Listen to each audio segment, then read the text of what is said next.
you found a little something on defense last week, right? The defense from watching it live and even just some moments going back to when he was healthy, it's a different unit when Jermaine's out there. He just brings a different type of leadership and energy to that team. And he is a real 3-down edge, which we love Will McDonald. He's just not at this stage of his career. He's a pure pass rusher. Tries against the run, but he's just not there yet. Jermaine can stop the run, he can rush the passer. He's so much better than Clemens and McGregor and Barron that it really rounds out the defense up front, because when you have Jermaine, Will McDonald, Quinnen, Phillips, and Briggs, that's a lot of talent, right? That's a good balanced upfront defensive line. So it makes a big difference when they're all out there healthy.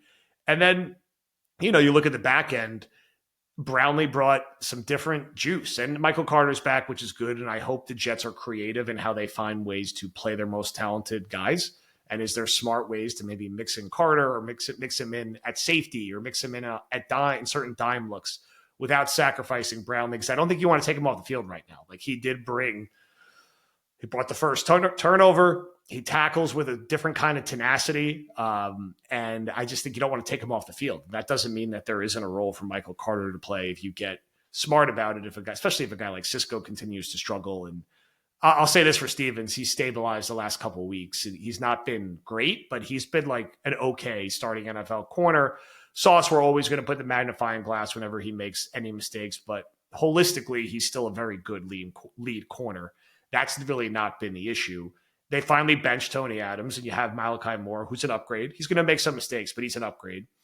And all of a sudden, the unit looks a little more normal. Now, Sherwood's still going to be a liability in pass pro. At least he has his shit together against the run. Kiko, I'll put my hands up. Bucketing him with Barron as a totally unplayable player was premature. He looked okay last week. I think he's very limited in what he can do, but is he okay as a spot starter and has a rostered linebacker? Probably. Whereas I don't think Barron is a roster-worthy NFL player. So a long-winded way of me saying I think the defense could be okay the rest of the way. I don't think you're going to see what you saw against Dallas. Again, please don't put egg all over my face, Jets, for saying this.